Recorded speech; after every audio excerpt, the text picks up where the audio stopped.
Welcome to Between Two Chairs, Demystifying Commercial Real Estate, the podcast that brings you the latest insights and trends on the South Florida commercial real estate market, with your hosts, Fernando Arencibia Jr. and Jennifer Wollmann.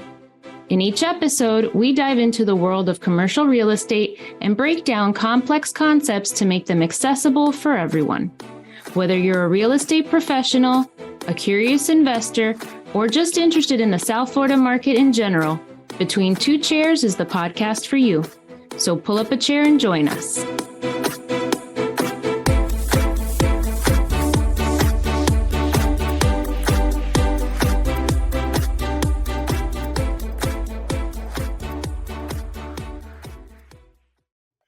Welcome, everybody, to another episode of Between Two Chairs. This is a very, very special episode for both of us. And we are so happy that you have decided to pull up a chair and join us. This is one of those special episodes where Between Two Chairs becomes Between Three Chairs. My name is Fernando Arencibia, and with me, as always, is the amazing Jennifer Wollmann. I'm running out of amazing adjectives for you, by the way. Say hi, Jennifer. Hi. So, Jennifer, why don't you introduce our amazing guest? Yeah, it's special for us because today we're interviewing our dear friend, Maria Serrano, better known to everybody, friends and foe alike, as Chepe. No foes. No foes. I know he doesn't, but he usually says, my friends call me Chepe, and everybody calls him Chepe.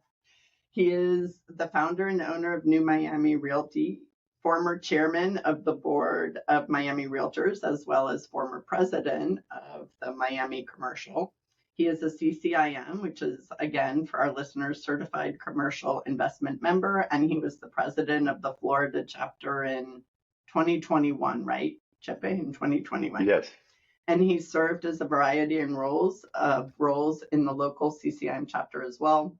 However, his most important role is as husband to the beautiful, talented, and wickedly funny Simona, and father to their two children, and grandfather to, what are you at now, 5? Five. Wow. Grandkids. Maybe working on the 6. Maybe. Maybe. Yeah, they need an even number. Yeah, they need an even. They're already so totally outnumbered. They're almost there. They're almost on their way to a football team. They're working. Absolutely. That's the goal. You already got a basketball team. Absolutely. It's so funny, though. I see them. You have one little clip that just, whenever I think of you guys as a family, I think of you and Simona walking with 2 little ones, and they look like a family of ducks just going back and forth as these 2 little ones were walking. I remember that one, yes. Yeah. Super, super cute.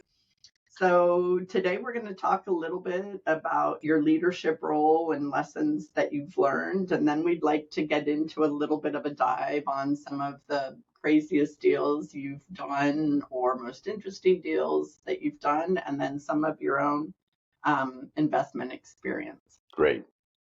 So now is my time to talk? I told you guys, he's very dynamic, I promise you. A man of little words. Yeah. Yeah, let's start by in the beginning. Yeah. And in the beginning, it was so funny because I was part of nothing. I just had my license. My brother, who's been my partner since day one, he had his license already, and he was working with a company. I don't even remember the company, but I think it was Jordak or somewhere around there.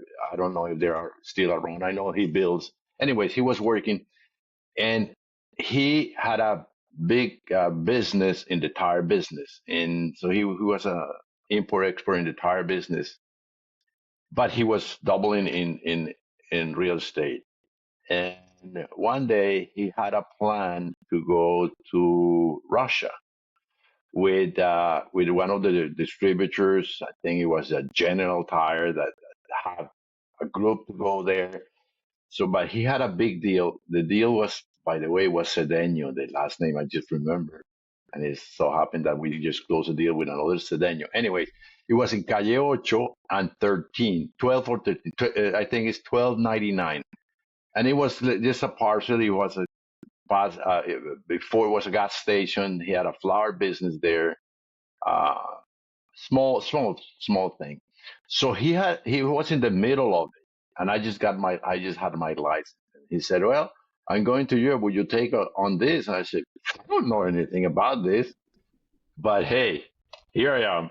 So I took the deal, and we closed it, and he was very nice with me. At that time, I said, "We're gonna split the commission," and he gave me half of his commission, and that was the start of really New Miami Realty.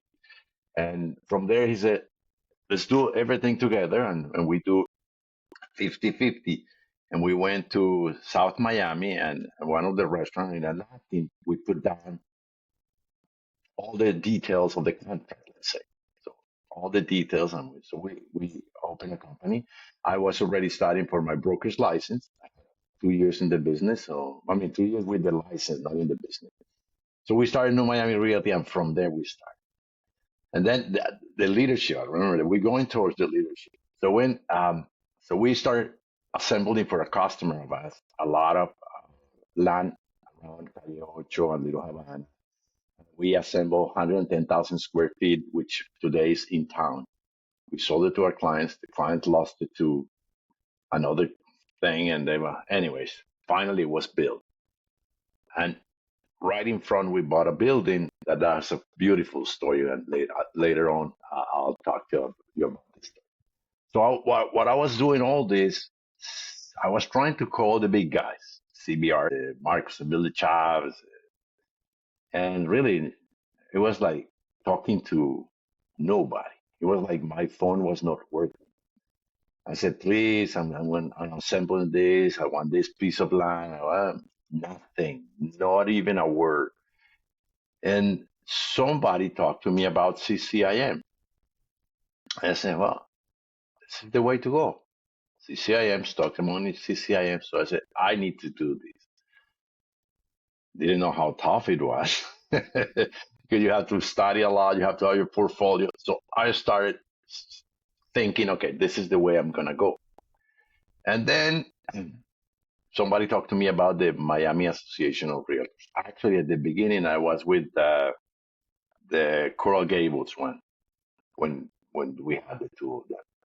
And somebody, one of the people that wanted to work with me, not even one of my agents, he said, "Why don't you move to the Miami one?" And they have a very good, better program in commercial, and that's what we want to do. We want to move to commercial. I didn't even know what to do. I didn't know we had a difference really. I just wanted to make some money. Anyways, make the story very short because we don't have like 5 hours allowed to do. Then I went to the association and I saw, oh, nice group. Again, nobody wanted to talk to me. And that's funny because I said, I'm outgoing, I'm not shy, but couldn't talk to anybody. And then somebody called and said, there is something in Florida, it's called Florida Realtors. And so if you want to apply to be a director. I applied to be a director without even knowing what it was about. And that was my first travel to Orlando. I went for the board of directors meeting. I went on Sunday, 4 o'clock in the morning, got there, went through the meeting, came back. I said, this is not for me. It's just boring. I don't need to go to Orlando to sit in a meeting. So talking, I don't remember who said it to me, but I remember in a second. A person that was there, I think it was J.R. Stanbury, he was president. He said, what, you come in the morning and you leave in the afternoon? No, this is like a 4 or 5 day event. You come classes and then, oh. So next time I say, okay, I'm going to give this another opportunity.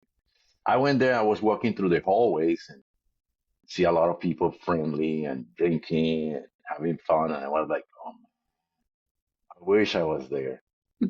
It took me forever to understand that how to get involved really. So I got involved, and that's the end of the story. I got involved. I never stopped. Never said. Then I got very involved with it. Yeah. We had the wonderful thing of having Paul Cauchi as our president of commercial. at that time. And so I make like a good contact with him. And at that time, we had the halves and ones at the first Thursday of the month that we got together. So I volunteered to just to be part of it and be there like the director. And from there, I met a lot of people. Now I was like, oh, this is Jose. Jose, everybody call me Jose. This is Jose. One day, Paul said, why don't you run for the commercial board? And I said, I'm running. What am I running for? What do I have to do? Do I have to do board selections? No, this is a committee, and the committee will select. And you're very well known in the industry because what you do, what you've done with the whole system. So I said, all right, this is great. So I applied.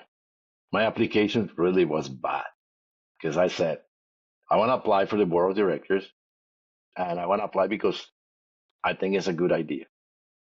That was my application. so Paul called me and said, well, we need like your resume or something like a bio. Right? I said, okay, let me think about a bio.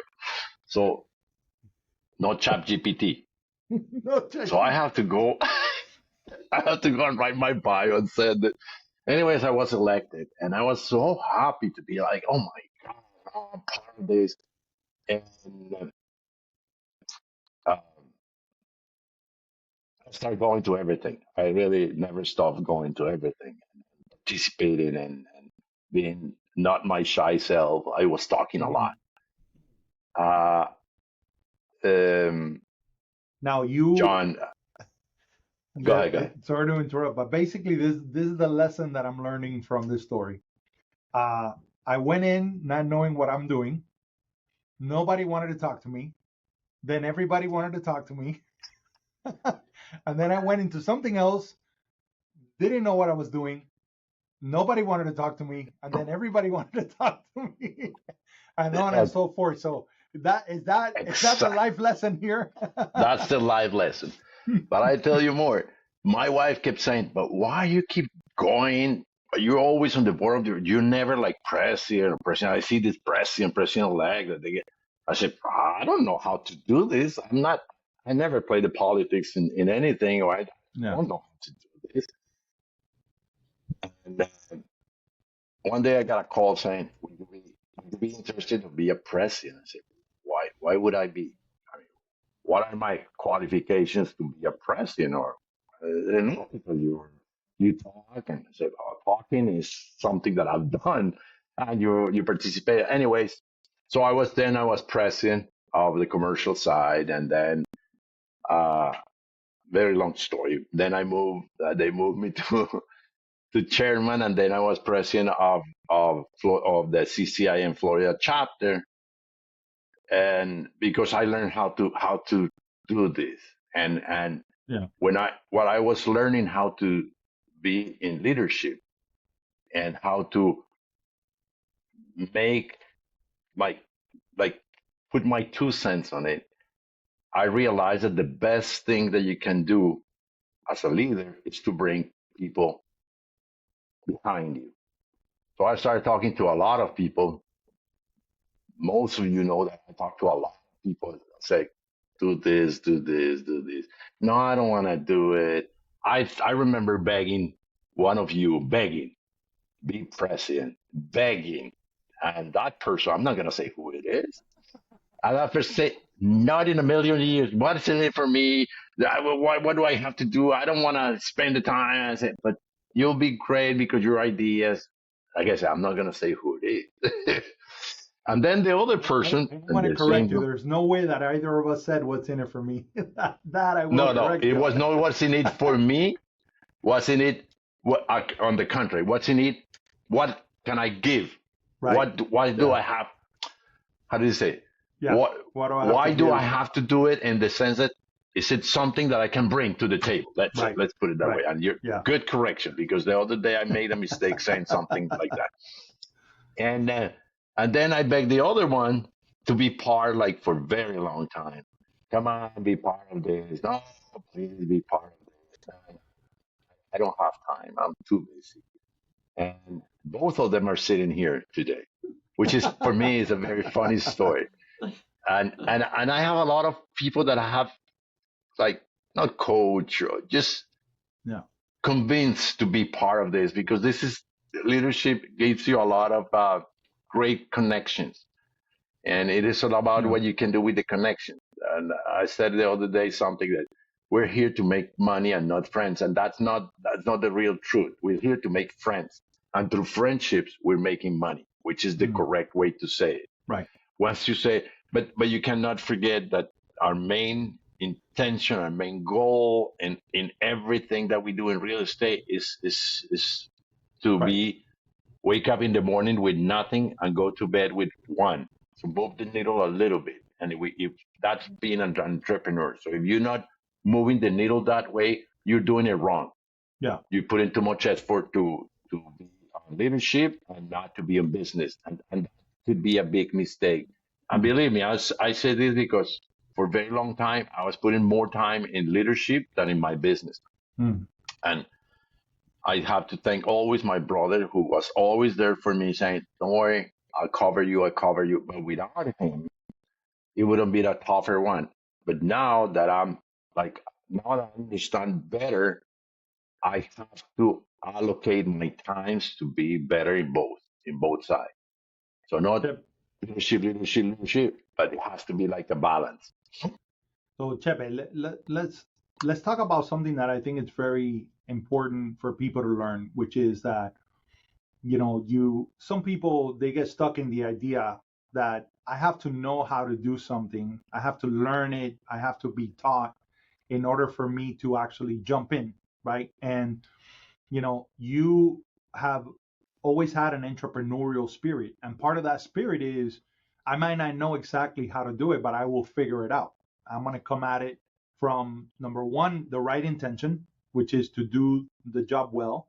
Number two, I'm going to rely on whatever resources I have at my disposal. I'm going to call, I'm going to find out how to do it, and then I'm going to go ahead and do it. And it seems to me that you've had that throughout your life. Where does that spirit of entrepreneurship, and your brother as well, where does that come from? Where does Chepe create that sense of, hey, you know what, I'm going to give it a try and move Fernando, forward? this is a great question. This is a great question because everybody in my family, my immediate family, my brother, my older brother is in Colombia, my sister, my brother Gabriel that's here with me, and me, we have it. And we learned it from my dad. My dad was an entrepreneur, 100% entrepreneur. He started his life doing a lot of odd things, and he came from a very small town in Colombia called Zapatoca.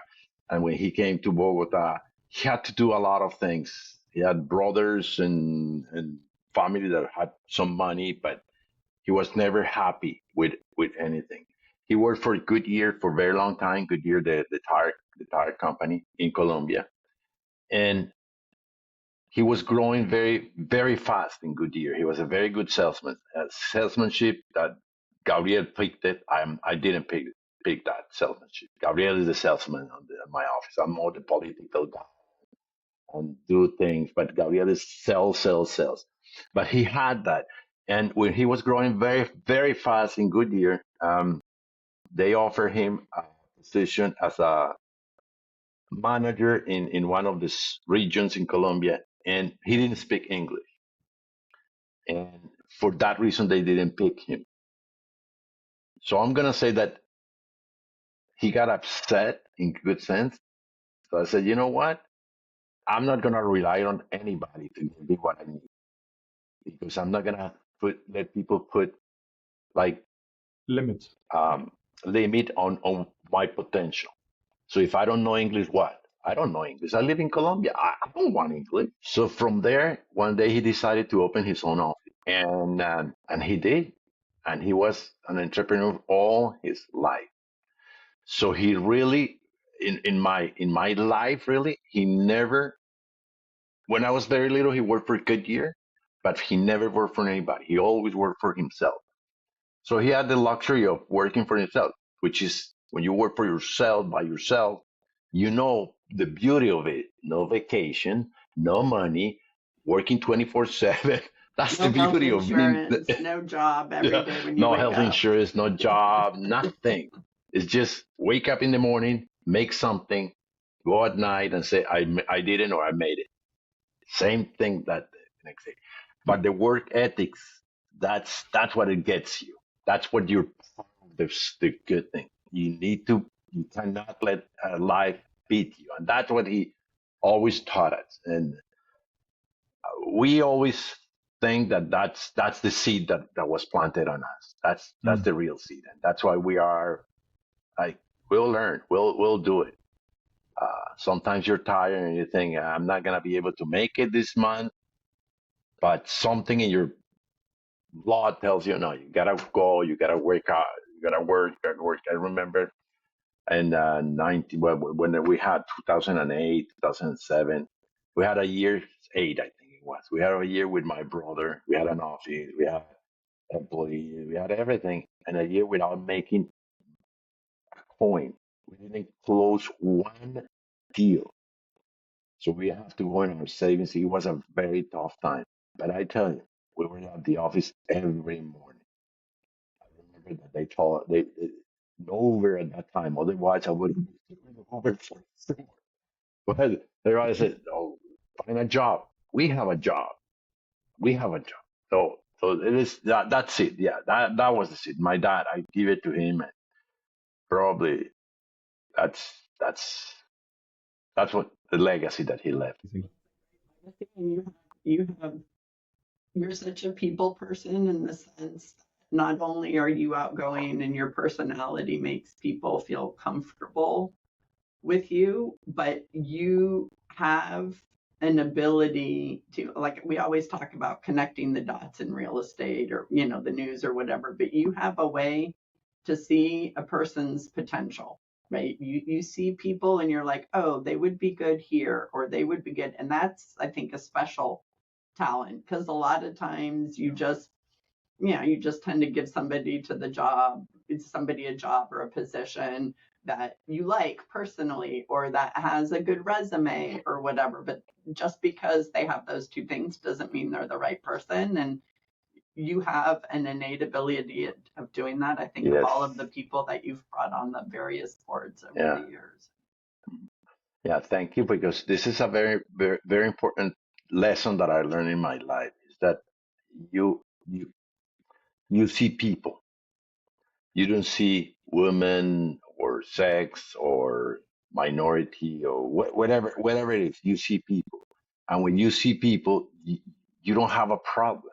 You see talent, and you don't expect anything from these people that you see. Like if I put somebody to do, like I have trained a lot of people that have better companies than mine, and I love their success. So you don't pick them because they're gonna give you something in return. You pick them because they're the right person at the right time for the job, whatever the job is. I had a guy that was with me 9 years, and he left me last week. 9 years working with.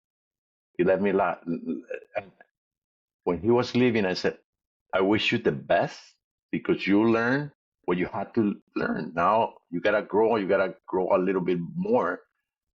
Not gonna say that I was happy because it hurts, but at the end of the day, he did. He completed the cycle with. Not that he's looking at smoking mirrors that are offering somewhere else, but the doors will be open forever because that's how you see people. You don't see people what they're gonna give you back or what position should they have because they are this, that, or the other. You see people because this is the best position for the best person. That's why I have some issues with some things that the people try to push you into. You have to have that type of personality or person here. Yeah. It's talent. It's always talent. Chepe, you've been involved at really at every level, and I think specifically your work with CCIM. And I know that a few years back we were having, I think that one of those dinners before the CCIM Outlook conference, and there was a conversation about bringing younger people to the industry, to the commercial side of the coin. Can you speak a little bit about that? Because we know that the average age of a realtor is old. The average age of a commercial realtor is older, and so It's like I, 65 right now. right. And so the question becomes, what are you seeing as the barriers for young people to enter the commercial side of the industry, and what can be done to increase that? Great, difficult questions to answer, Right, really, for sure. because the the worst problem that commercial real estate has, basically commercial real estate, is that people don't want to talk to people that with no complete knowledge and background. They Yeah. don't. But the young people right now, they're a lot more qualified, but they have immediate satisfaction in their mind. So Mm, it is not simple to get in business in commercial real estate without the time that you need to build your business. mm, And I think that's the worst problem that we have. The other problem that we have is that we in leadership, and I'm talking strictly leadership, we're not good at letting go and giving people opportunity. If you see the composition of most of the boards, I'm not talking to Miami. Miami is pretty good about it, by the way. Our association is excellent about it. But most of the boards, you see these people trying to link, trying to the positions forever and ever and ever. So these kids coming to the business, they see a long-term career if it is leadership, 10 years. If you tell a younger person like a 20 to 30-year-old kid, or I'm not calling kids, Young adult. young adults, if you tell them that in 10 years you can become a president, they're not gonna go for it. They're not gonna go for it. Why? Because their model of seeing things is accomplishment through accomplishment, and that I see that's the best, the worst hurdle that we put in people. It is the long term that you need to wait. But I understand that you need to understand before you do. I get it. I think that's one of the things. I see a lot of commercial um, or CCIM people, young people coming in the market because they see the value. And when we did it, our value was a little bit different. Our value was the connections and the knowledge and the university type of study that it is almost like a PhD in commercial real estate, and so you know more than anybody. For them, it's more practical today, but they are understanding that if they understand the numbers, which they understand the numbers better than we do, and they do things as faster than we do. A lot of these kids are entering the market right now. I think out of the 5 or 6 interviews that I have done for completing the portfolio, and we talk a little bit later on if you want about CCIM. To complete the portfolio, we're 5 people in the chapter that can sign for those recommendations. I think all of them are younger than 30 years old. mm. So I see this is coming, and the reason is that they see the value. They understood the value of the education, the ethics, which is something that it is very difficult to see the value in the ethics, and they see the value in technology, which is there. So it's value. It's all about value. The value proposition that we have been selling to younger people is not clear for them. That's what I believe. A little bit shifting gears with your building that you said was a beautiful building in Little Havana, and we'd get to later. So all people tell stories, right? That's our thing. We love stories. Yeah, we love stories because that's the only way we relate. So I was assembling with my brother in town, so between 19 and 20 and 8 and 9th Street. And it was a blue building that had a supermarket that was empty for a very long time. And then there was a little cafeteria that Maria, the owner of El Rinconcito Mexicano, the best Mexican Mm-hmm. restaurant in town. And I'm not For saying sure. it because she's my friend, No, because it for is sure. the best. I agree. Maria, she was working with in another place, and she came and said, "Remember the little restaurant on the old side."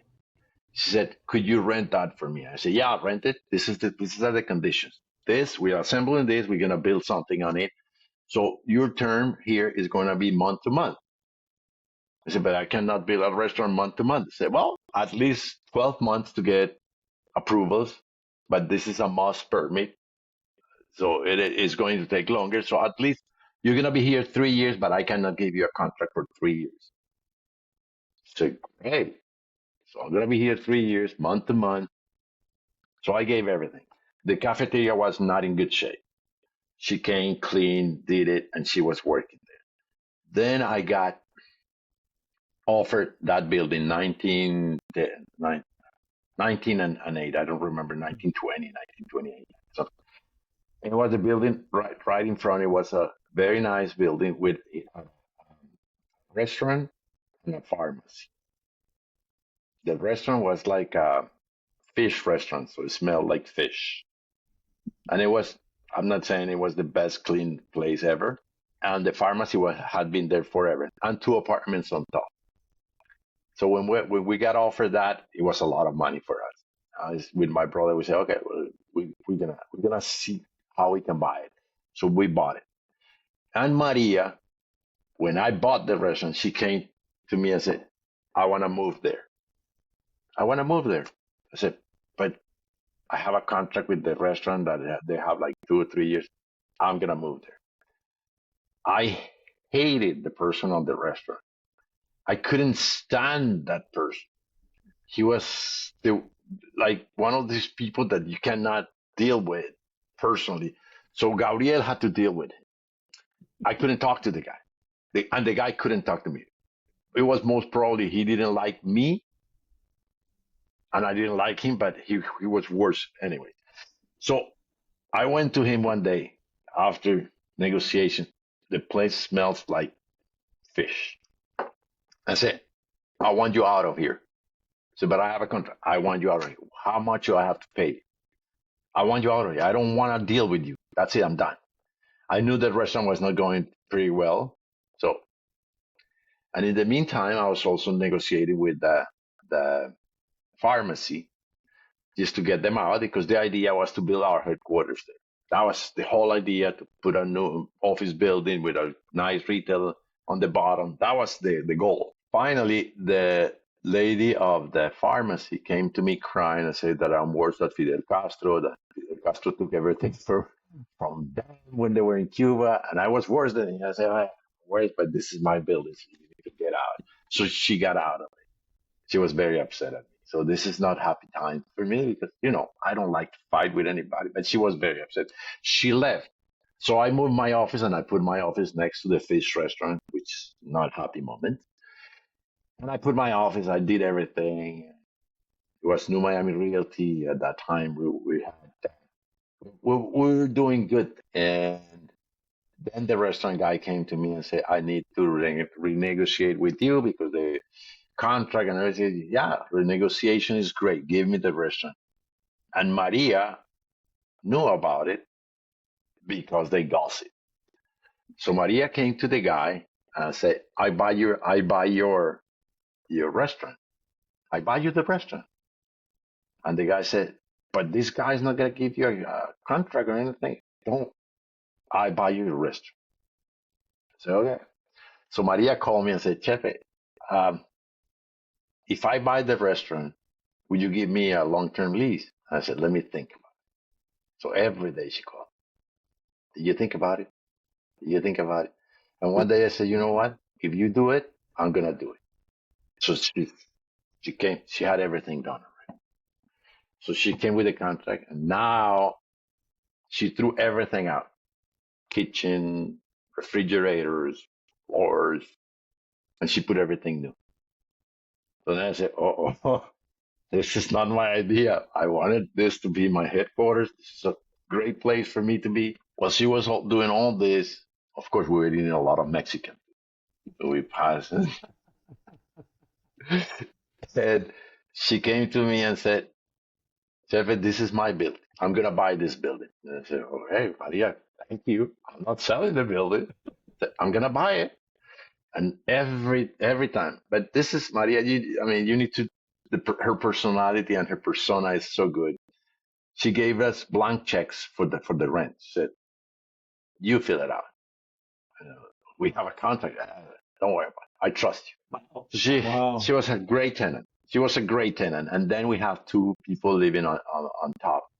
And anyways, make it very quick. Maria one day said, Chepe, I have a problem. I said, oh my God, what is it about? We were making good money. Oh, I need more space. You need to move out. I need to move out from my office? Yes, you need to move out. I need more space. I said, Maria, you cannot, it's just too much. Remember, this is my building. I'm going to buy this my building. Headquarters. Yeah. Well, so I said, okay. So I talked to Gabriel and we made the worst investment and we bought something somewhere else. We moved the offices. So she opened the whole first floor of the restaurant. And to go forward, she was doing great. And one day she said, do you remember that I told you that I was going to buy this building? I'm ready. How much do you want? I said, I don't know. Never thought that you were going to get to this point.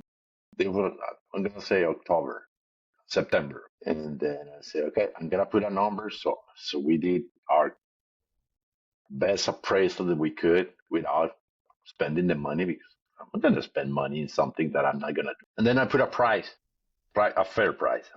So I came in and said, okay, Maria, this is the price. I say, okay, November 15th, we're ready to close. The loan is already in Ocean Bank.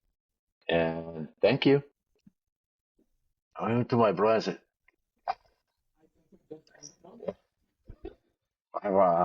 what are we going to do? I said, a promise is a promise.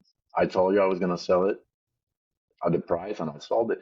So now it's her building. But every time that I go there, I tell her what to do with the building and say, Maria, why is this not clean? Oh, Chepe, I'm so sorry. My brother, and we have a very good relationship. I haven't gone by actually for like 5 months. Okay, we're But gonna that have to was go the for story of Mexican. my building. That Right. was the story of one of my best investments. We make good money, not the money that, that building today is worth a lot more than what she paid. Mhm. But it was the right thing to do. Mhm. So That's awesome. that was one of What my a good great investments. story. I remember when you Yeah. came to me and you told me you were selling it and you told me the background. I love that story. It's a great story. It also sounds like a field trip for the three of us to go get some Mexican. Definitely. Oh yeah, oh come on. And we could This is- include Gabriel. Gabriel can come along. No, if there's wine involved, he will be there. Okay. There you go. I love it. Yeah, but that was a good story, and I love to tell that story because that's one of the stories that I really feel that not only we make money, we did the right thing, we bought at the right time, we had a very good relations with everybody afterwards after that were the tenants there, and we learned a lot. I remember at that time where the 2000 Southwest 8th Street was a car wash. And behind there was a halfway house for drug addicts. So all the drug addicts came out and they standed right in front of me. And I had a very old lady and she always wanted to kiss me. I said, well, you don't need to kiss me. You can't say hi without kissing me. I go, your girlfriend is right there at the door. So it was a very nice time. I have stories of those streets that every time that I remember. Yeah. Well, Little Havana and Calle Ocho is filled of those stories. Yeah, Special. It's a very, very special place for sure. How are you seeing? So you guys have always been investors. Do you see yourself as an investor first and a broker second, or is it a balancing act? How do you? No, I'm a broker. I do brokerage, and I do have some properties that I analyze, a lot of properties for ourselves, but we're brokers. So if I see good opportunities for anybody that's looking, I'm always thinking of the customers first, because that's what gives me money. Investments give Right. me like wealth, but the day-to-day money is my investors. Yeah. I remember we had a receiver that I worked with for a very long time, and we sold a lot of properties. And one of the conditions that he had is that he couldn't buy anything from the listings that he gave. So I have to sell it to a third party. And today we were talking to him like last week, and today we said, you know what? How many opportunities did we, because of that stupid clause, because it was his clause, and I agree with it. It was not a mandatory clause.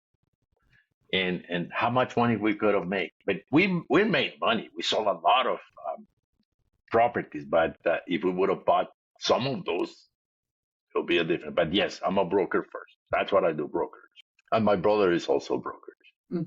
We see money. We see the money on the deal and not the money on the mainly. How do you see the business of commercial brokerage? I mean, I know we're in a very special I tell you market. that this is a very interesting market, and if you've been involved in commercial real estate, there's no fear on what's happening, because this has been our life since we started. We never had an MLS dictating a commission, or we didn't have a split of commissions already put it in a piece of paper. So for us as commercial brokers, it's the same story. We need to call the realtor. We need to negotiate the commissions, and what I see is that people let other people conquer their fears, and they start listening to too many things, and that's thanks to the podcast. And people talking without thinking. They keep saying things that are not true, and they believe that they're true. I have some of my agents come to me and say, now that there's no buyer brokers compensation anymore, what are we gonna do? I say, who said the business as a business has not changed? That's it. It is a value proposition. It is not just because you're the uncle or the cousin, or that you're gonna get in the middle of the deal. It's always been like that. If you have a value proposition, you can charge your percentage 10, 15, 20, and split it the way you want, or 5 or 6. That's how the business is. And I see that we're gonna become more professionals, because we have to. Because now when you're hiring a buyer, you're or the buyer hiring you, you have to. And I always say that we fire and buy, we hire and fire them, not they us. You go there and you make your presentation like you're making a listing presentation, and you say, "This is what I'm going to do for you to make a successful transaction." So I don't have fear of that interest rate. I don't have fear of interest rate, because people getting used to whatever interest Yep. rate is, and they measure cap rates. So yes, there's going to be some adjustment or some things, but we're in Miami. Until the Miami market doesn't saturate, which I don't think is going to saturate soon. Even I have some people telling me that the way the real estate is growing in Miami, labor or first responders and teachers, they're not going to be able to pay rents. And I believe in free competition. I believe in supply and demand, and I believe that prices will adjust. Teachers are going to have to be paid more, otherwise they're going to leave. And if they leave, we need to. So what do you do to get talent? How do you hire talent? You don't hire talent just because you pay them the least amount of money and you give them worse conditions. That's what's going to happen, and the market itself is going to grow to be what we have. We are still a city at discount. The other day I saw a report saying that we're one of the high-priced cities in the United States. That's not true. That is not true. You go to the statistics and go to, yes, if you want to live in the one whatever tower in Brickell that it is, of course you're gonna pay $1,500 per square foot. Yes, but if you are a normal business person that live in the city, there's still a lot of opportunity. I'm searching for a very good friend of mine a house between $650,000 and $700,000. You don't know how hard it is to find one house that does not go in the market and the next day has a contract. This is a guy that I sold a property and they need to move very quickly. So it's cash. When I say cash, it's not maybe I have cash in the bank. No, it's going to be a double closing. Double closing. So the cash is there, the cash is here. No due diligence. They don't need to do a due diligence. They need a place to live. I put like, look, this is my, and this is residential. I don't do residential. This is my work in residential. Contracts, you can see. Contracts. This is like more than 50 contracts I have drawn, and I cannot get anything. So don't tell me that this is a tough market. This is a fantastic market. And just put it in numbers. Realtors are the luckiest people ever in the face of earth, because they say that since we don't fix pricing, you negotiate your deals. Today, 2% of a $600,000 house. X%, yeah. Right. They said 2% because I'm working a specific deal that they offer 2%. $12,000. Do you have to work for $12,000? Yes, you do have to work for $2,000. Yeah. Look how much I've worked, how much time I've put. And this means zero. All the work if they don't close. So we're lucky, but we need to risk a lot and we need to put a lot of money. So this is still a great business to be, if you see it as a business. Absolutely. Agreed. How do you mind? I don't know if you but how much the success in your life? How much do you attribute to your willingness to take risk? Or maybe the question that I really want to ask is, how are you with handling risk? Do you get anxious? Do you have a lot of tolerance for risk? Again, you guys, it's like you know me a lot. I don't stress. My brother stresses. My wife stresses. I don't stress. I do not stress. So this, what you see is what you get. I could be in the worst situation ever, and I'm pretty cool about it.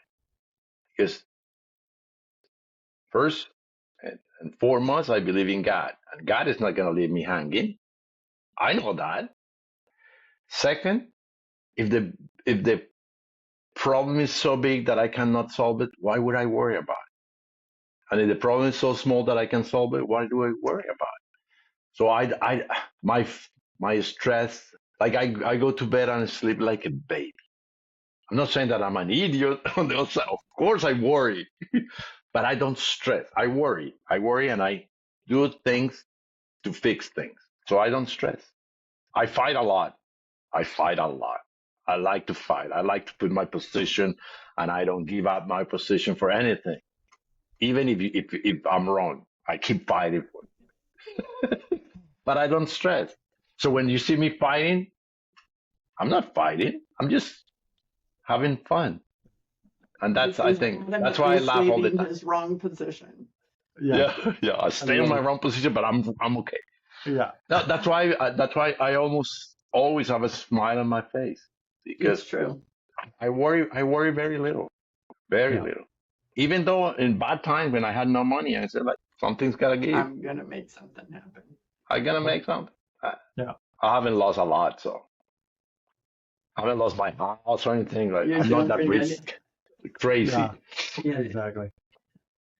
Well, thank you so much for sharing. Oh my with God, us. it's already an hour. Can you guys believe talk it? too much. Not at all. Can you believe? Listen, thank you very much. Congratulations on your program. I love the program. I love what you guys are doing, because you're creating a